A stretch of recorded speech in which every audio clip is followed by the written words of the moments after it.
Hello and good morning, friends. In the last lecture, we have discussed about icebreakers and short introduction about the writer. Now, I am going to teach you this lesson line by line. Let us see. The young liftman in a city office who threw a passenger out of his lift the other morning and was fined for the offense was undoubtedly in the wrong. एके दिवशी a passenger came into a lift. एक व्यक्ती लिफ्टमध्ये आला आणि त्या लिफ्टमनने त्या व्यक्तीला बाहेर ढकलून दिले. त्या लिफ्टच्या बाहेर ढकलून दिले आणि अनडाउटेडली ती जी कृती होती त्या लिफ्टमॅनची, दॅट ॲक्शन वॉज रॉंग, ती चुकीची होती. It was a question of please. Why the liftman threw that passenger out of the lift? त्या लिफ्टमॅनने त्या पॅसेंजरला लिफ्टच्या बाहेर का ढकलले? तर प्रश्न एवढाच होता, please. The complainant entering the lift said top. तो जो ग्राहक होता तो त्या लिफ्टमनला वर असं म्हणाला.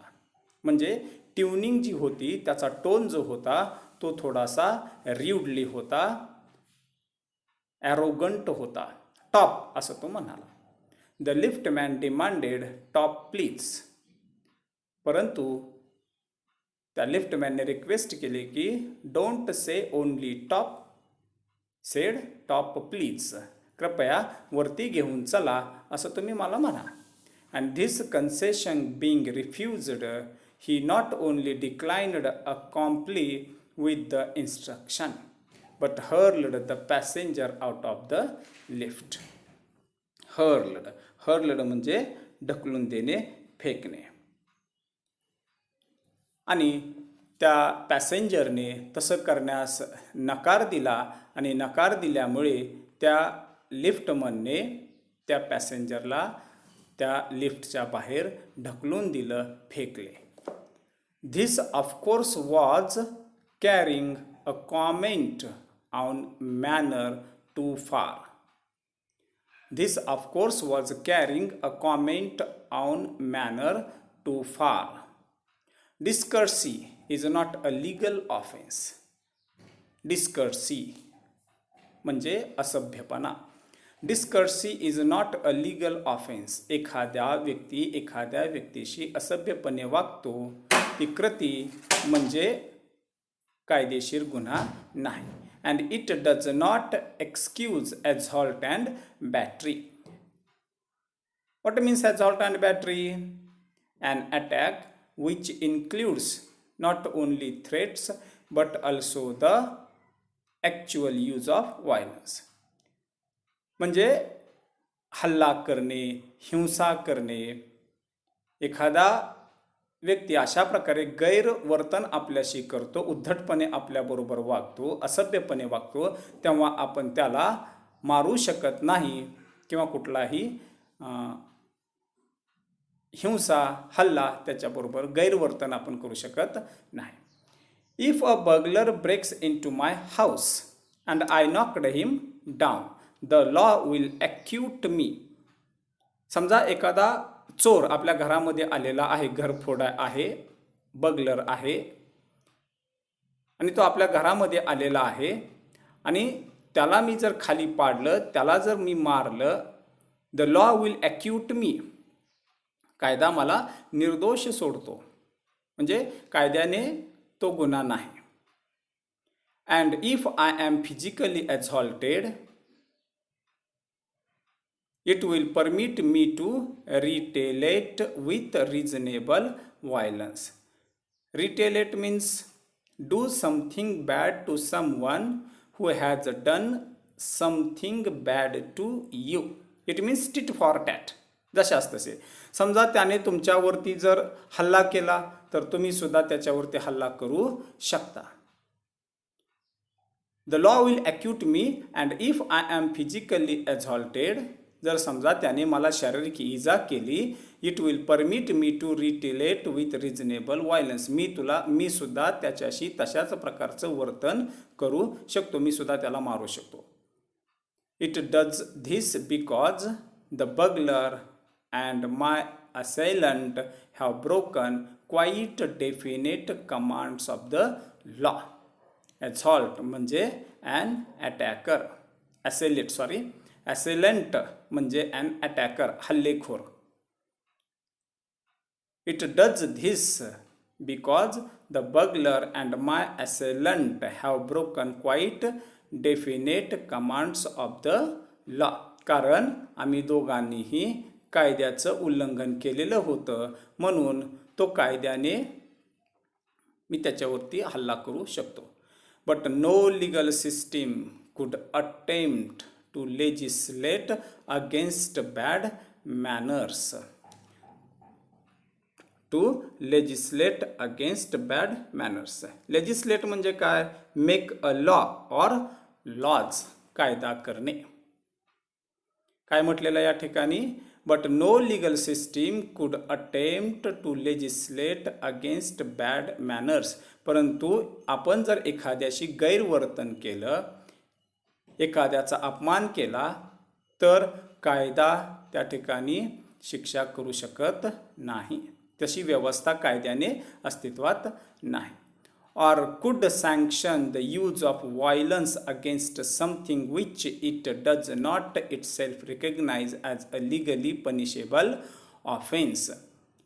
किंवा एखाद्याने आपला अपमान केलेला आहे, एखाद्याने आपल्याला र्यूडली बिहेव केलेला आहे, उद्धटपणे आपल्याशी वागलेला आहे, त्याच्यामुळे कायदा त्याला कोणत्याही प्रकारची शिक्षा करू शकत नाही. And our sympathy with the lift man, we must admit that. आणि आपली जी सहानुभूती आहे या ठिकाणी ती लिफ्टमॅनसोबत जाते. We must admit that the law is reasonable. परंतु कायदा त्याला परवानगी देत नाही, कायद्याने तो गुन्हा नाही. It would never do if we were at liberty to box people's ears because we did not like their behaviour or the tone of their voices or the scowl on their faces. म्हणजे गैरवर्तनाचे काही गोष्टी या ठिकाणी सांगितलेल्या आहेत. जसं की we did not like their behaviour, एखाद्या व्यक्तीचं वर्तन आपल्याला आवडलेलं नाही. Or the tone of their voices, किंवा त्याच्या आवाजातला जो स्वर आहे तो कधी कधी arrogantly, may I come in sir, may I come in sir, politeness जी आहे ती, आणि र्यूड बिहेवियर हा जो टोनमधला चढ उतार आहे तो आवडला नाही. किंवा the scowl on their faces, किंवा त्यांच्या कपाळावरच्या आट्या आपल्याला आवडलेल्या नाहीत. हे सर्व जे आहेत हे बॅड मॅनर्स आहेत, आणि हे आवडले नाहीत म्हणून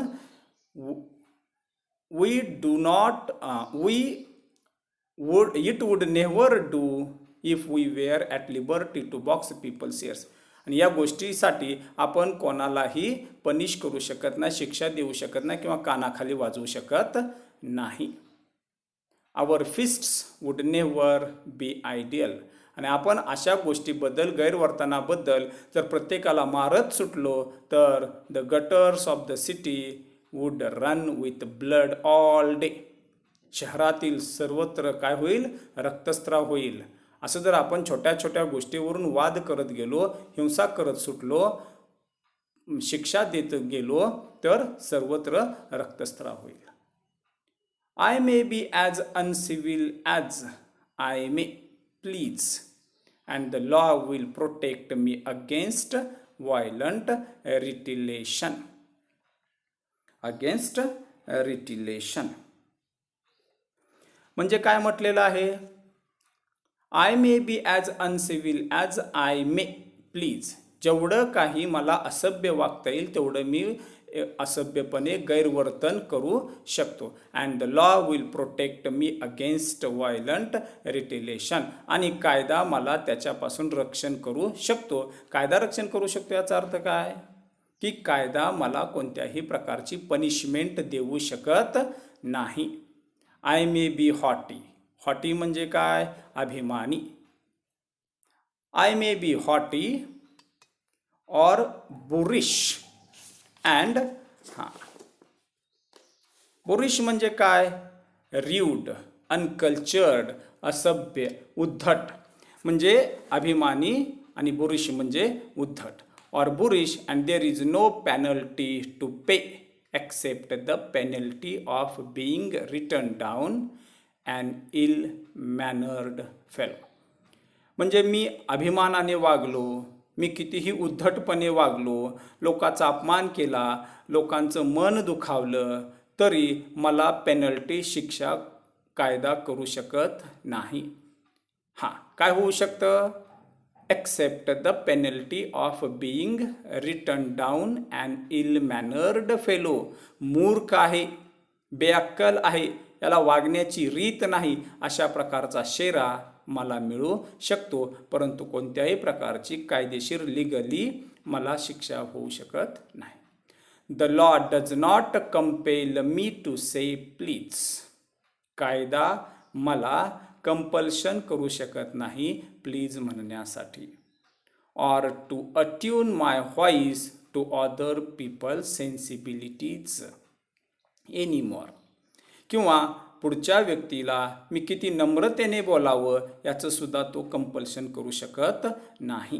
म्हणजे माझा टोन कसा असावा याचं पण कायदा मला कंपल्शन करू शकत नाही. Then it says that I shall not wax my moustache or dye my hair or wear ringlets down my back.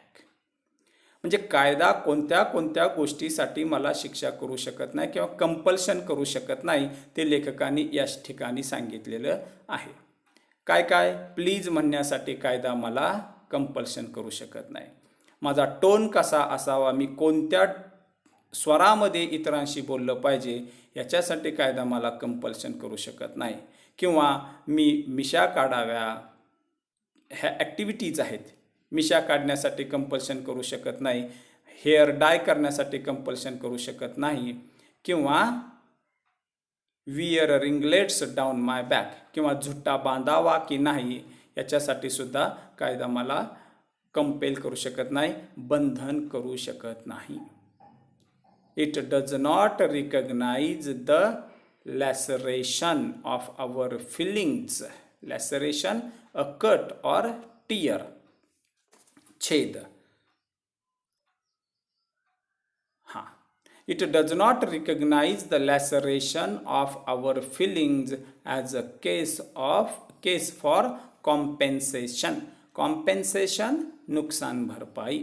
म्हणजे मी एखाद्याच्या भावना दुखावल्या त्याबद्दल कायदा मला कोणतेही नुकसान भरपाई देण्याचं बंधन करू शकत नाही. There is no allowance for moral and intellectual damages in these matters. समजा मी एखाद्याची भावनिक हानी केलेली आहे, त्याचं मन दुखावलेलं आहे, त्याबद्दल कायदा कोणतीही शिक्षा मला देऊ शकत नाही. This does not mean that the damages are negligible. Negligible म्हणजे दुर्लक्ष करण्याजोगे. म्हणजे कायदा मला कोणत्याही प्रकारची शिक्षा करू शकत नाही गैरवर्तनासाठी. मी कसं वागावं हे मला सांगू शकत नाही. याचा अर्थ these damages are not, this does not mean that the damages are negligible. ह्या ज्या भावना दुखावलेल्या आहेत ह्या दुर्लक्ष करण्यासारख्या आहेत असं नव्हे. It is probable that the liftman was much more acutely hurt by what he regarded as a slur upon his social standing. The liftman was much more acutely hurt. म्हणजे त्या लिफ्टमॅनचं, तो जो ग्राहक आहे, तो जो पॅसेंजर आहे, तो ज्या प्रकारे लिफ्टमॅनशी वागतो त्याच्यामुळे त्याच्या भावना दुखावल्या गेल्या होत्या. तो दुःखी झालेला होता. By what he regarded as a स्लर अपॉन हिज सोशियल स्टँडिंग. म्हणजे त्या लिफ्टमॅनला असं वाटतं की तो माझी जी पोझिशन आहे, माझं जे स्थान आहे, मी लिफ्टमध्ये ॲज अ प्यून काम करतो आहे, कर्मचारी आहे, इन्फेरियर आहे, आणि म्हणून तशा प्रकारे उद्धटपणे त्यानं माझ्याशी वर्तन केलेलं आहे असं लिफ्टमॅनला वाटतं आणि कुठेतरी त्याच्या भावना दुखावल्या जातात. मग त्याला असं वाटतं की तसं करण्यापेक्षा than he would have been if he had a kick on the shins. Shin म्हणजे नडगी, गुडघ्याच्या खालचा भाग, नडगी. त्याला असं वाटतं की त्याने he would have been if he had a kick on the shins for which he could have got a legal redress. आणि मग त्याने जर मला नडगीवरती मारलं असतं, हल्ला केला असता, पनिश केलं असतं, तर कदाचित कायद्याकडे मला दाद मागता आली असती. which he could have got a legal redress. मला कायद्याकडे दाद मागता आली असती. रिड्रेस म्हणजे निवारण, याचं निवारण झालं असतं. The pain of a kick on the shins soon passes away, but the pain of a wound of our self respect or our vanity may poison a whole day. काय म्हटलेलं आहे? The pain of a kick on the shins soon passes away. Pass away म्हणजे निघून जाणे. त्याने माझ्या नडगीवरती जर हाणलं असतं, मारलं असतं, इजा केली असती, तर काही काळ ते पेनिंग, ती दुखलं असतं, दुखावलं गेलं असतं, त्याच्या इजा मला समजल्या असत्या. परंतु काही काळानंतर त्या वेदना कमी कमी होऊन नष्ट झाल्या असत्या. परंतु हा जो शाब्दिक आघात त्याने माझ्यावरती केलेला आहे, हे जे मला त्याने दुखावलेलं आहे, माझा इन्सल्ट केलेला आहे, but the pain of a wound of our self respect or our vanity may poison a whole day. आणि हा जो शाब्दिक मारा त्याने माझा इन्सल्ट केलेला आहे, तो दिवसभर मला बेचैन करेल. माझं मन दुखावलेलं आहे, मी दिवसभर बेचैन राहीन. I can imagine that liftman denied the relief of throwing the author of his wound out of the lift, brooding over the insult by the hour and visiting his wife in the evening as the only way of restoring the equilibrium. Equilibrium म्हणजे balance, संतुलन. त्या लिफ्टमॅनने जर त्या पॅसेंजरला बाहेर ढकलून दिलं नसतं, तर त्या ज्या भावना आहेत, इन्सल्टच्या भावना, अपमानाच्या भावना, त्या दिवसभर त्याच्या डोक्यामध्ये तशाच राहिल्या असत्या. तो त्याच विचारामध्ये मग्न राहिला असता. ब्रूडिंग ओव्हर म्हणजे thinking anxiously or sadly about something. एखाद्या गोष्टीवरती अधिक काळ विचार करणे, विचारमग्न होणे. आणि मग सतत तोच विचार त्याच्या डोक्यामध्ये राहिला असता. तो बेचैन, अस्वस्थ राहिला असता. आणि मग संध्याकाळी घरी गेल्यानंतर तो ताण जो आहे तो त्याने त्याच्या बायकोवरती काढला असता आणि कुठंतरी नंतर त्याला रिलीफ मिळाली असती. For there are few things more catching than bad temper and bad manners. या ठिकाणी आपल्याला दोन गोष्टी शिकायला मिळतात. एक म्हणजे बॅड टेम्पर आणि बॅड मॅनर्स. तो जो पॅसेंजर आहे त्याचं जे बिहेवियर आहे, ते बिहेवियर कसं आहे, तर ते बॅड मॅनर्सचं आहे. आणि त्या लिफ्टमॅनची जी ॲक्शन आहे ते बॅड टेम्परची आहे. Actually he is a very good person may be. कदाचित तो चांगला व्यक्ती असू शकतो, बट द पॅसेंजर बिहेव्ड हिम, कशा प्रकारे तो पॅसेंजर त्याच्याशी वागतो त्याच्यामुळे तो त्याचं संतुलन गमावून बसतो. हे कशाचं लक्षण आहे? बॅड टेम्परचं. फेन Sir Anthony Absolute writer here wants to give another example of bad temper and bad manners. लेखक या ठिकाणी आपल्याला आणखीन एक उदाहरण बॅड मॅनर्स आणि बॅड टेम्परचं या ठिकाणी देतात. काय देतात ते? फेन Sir Anthony Absolute bullied captain Absolute. Sir Anthony Absolute हे जे आहेत हे काय करतात तर कॅप्टन ॲब्सोल्यूट यांच्यावरती चिडतात. त्यांच्यावरती काय केलेलं आहे त्या ठिकाणी? धमकावतात त्यांना. बुल्ड या ठिकाणी म्हटलेलं आहे थ्रेटनड म्हणजे धमकावणे. आणि मग त्या ठिकाणी अँथोनी ॲब्सोल्यूट जे आहेत ते कॅप्टन ॲब्सोल्यूट यांना धमकावतात. The latter went out and bullied his man Fag. आणि मग त्या ठिकाणी ते कॅप्टन ॲब्सोल्यूट जे आहेत ते बाहेर जातात आणि ते त्यांचा फॅग नावाचा जो कर्मचारी आहे त्या कर्मचाऱ्यावरती ते चिडतात, त्याला सुद्धा ते धमकावतात. Whereupon Fag went out downstairs. त्याला पण इन्सल्ट झाल्यासारखा वाटतो फॅगला. तो पण रागाने काय करतो? त्या शिडीवरून खाली उतरतो and kicked the page boy. आणि त्या ठिकाणी काम करणारा जो सर्वंट आहे त्या नोकराला ते किक मारतात, म्हणजे त्याला लात मारतात, किक मारतात.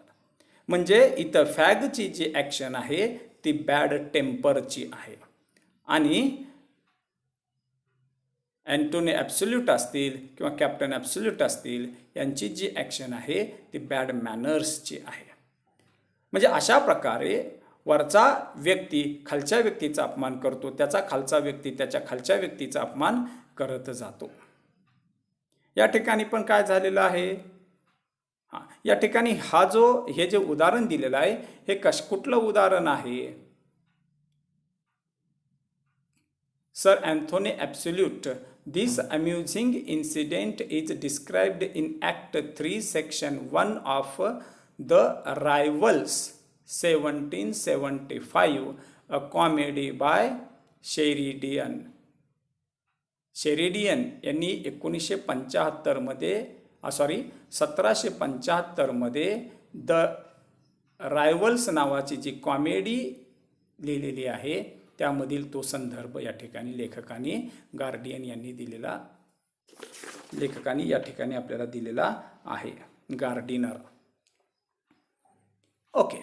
Then probably the man who said top to the lift man was really only getting back. Probably मग अशाच प्रकारे इथं पण झालेलं असेल या इन्सिडेंटमध्ये, या घटनेमध्ये काय झालेलं असणार आहे? द मॅन, द पॅसेंजर जो आलेला आहे, who said top to the lift man was really only getting back on his employer. Maybe कदाचित असा असेल की तो ऑफिसमध्ये गेलेला असेल, ऑफिसमध्ये त्याचा जो बॉस आहे त्याला तो गुड मॉर्निंग म्हणालेला असेल आणि गुड मॉर्निंग म्हटल्यानंतर who had not said good morning to him. आणि तो बॉस कदाचित त्याला गुड मॉर्निंग म्हणाला नसेल आणि म्हणून त्याला राग आला असेल आणि तो त्याच मूडमध्ये लिफ्टमध्ये जात असताना टॉप असं त्या लिफ्ट मनला म्हणालेला असेल. Because he himself had been henpecked at breakfast by his wife. तो जो बॉस आहे तो त्या पॅसेंजर बरोबर तसं का वागला असेल, गुड मॉर्निंग का म्हटलं नसेल, तर कदाचित ब्रेकफास्टच्या वेळेस त्याची बायको त्याच्याशी व्यवस्थित वागली नसेल म्हणून तो त्या पॅसेंजर बरोबर तसा वागला rudely. To whom the cook had been insolent. मग वाईफ का त्याच्याबरोबर तशी वागली, तर कदाचित जो कुक आहे त्या ठिकाणचा तो व्हेरी र्यूडली इन्सोलंट म्हणजे व्हेरी र्यूड, तो कुक ती जी कुक आहे ती त्याच्याशी र्यूडली उद्धटपणे वागलेली असेल. तो कुक का तसा वागला? Because the housemaid had answered her back. कारण त्या ठिकाणी काम करणारे जो कर्मचारी आहे, घरकाम करणारा सफाई कामगार, कदाचित तो सफाई कामगार हाऊसमेड जी आहे ती त्या कुकशी व्यवस्थित वागलेली नसेल किंवा उलटसुलट उत्तरं दिलेली असतील. म्हणजे एव्हरीवन इन्सल्टेड टू एव्हरीबडी. प्रत्येकजण प्रत्येकाला कुठेतरी दुखावत गेलेला आहे आणि त्याचा इम्पॅक्ट जो आहे तो प्रत्येकजण दुसऱ्यावरती काढत आहे. राग जो आहे तो दुसऱ्यावरती काढत आहे.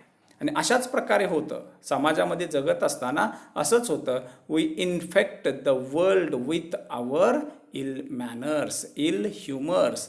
आपलं जे हे गैरवर्तन आहे, अशाच प्रकारे आपण समाजामध्ये या गैरवर्तनाचा, असभ्यपणाचा इन्फेक्ट करत असतो, संसर्ग करत असतो. म्हणजे एकानं दुसऱ्याशी वाईट वागलं की दुसरा तिसऱ्याशी वागतो, तिसरा चौथ्याशी वागतो आणि अशा प्रकारे whole society infected with these bad manners. Bad manners probably do more to poison the stream of the general life than all the crimes in the calendar. म्हणजे आपण जर संपूर्ण क्राईमचं कॅलेंडर पाहिलं तर जेवढे गुन्हे त्याच्यामध्ये कोर्टामध्ये आपल्याला पाहायला मिळणार नाहीत, त्याच्यापेक्षा कितीतरी अधिक गुन्हे या बॅड मॅनर्सचे आपल्याला पाहायला मिळतील. असभ्यपणाचे, गैरवर्तनाचे आपल्याला अनुभवायला मिळतील. For one wife who gets a black eye from an otherwise good natured husband, there are 100 who live a life of martyrdom under the shadow of a Moor's temper. काय म्हटलेलं आहे? For one wife who gets a black eye from an otherwise good natured husband. म्हणजे एखादा व्यक्ती चांगल्या स्वभावाचा आहे, परंतु एखादी अशी दुर्घटना, गैरवर्तन त्याच्याशी कुठंतरी समाजामध्ये घडतं आणि तो घरी आल्यावर त्याच्या बायकोला ठोसा देतो. त्याची जी आय आहे तिची, बायकोचा जो डोळा आहे तो काय होतो? मग त्या ठोशामुळे काळा होतो. There are 100 who live a life of martyrdom under the shadow of a Moor's temper. आणि मग या ठिकाणी आपल्याला मॅर्टॉरडम म्हणजे काय? हौतात्म्य. मोर्स म्हणजे काय? अनहॅप्पी, दुःखी. आणि मग अशा प्रकारे कितीतरी हंड्रेड्स, शेकडो लोक आपल्याला पाहायला मिळतात की जे गुपचूप घरामध्ये अशा प्रकारचा अपमान सहन करून दुःखी जीवन जगत असतात. दुःखी जीवन जगत असतात. But all the same the law cannot become the guardian of our private manners.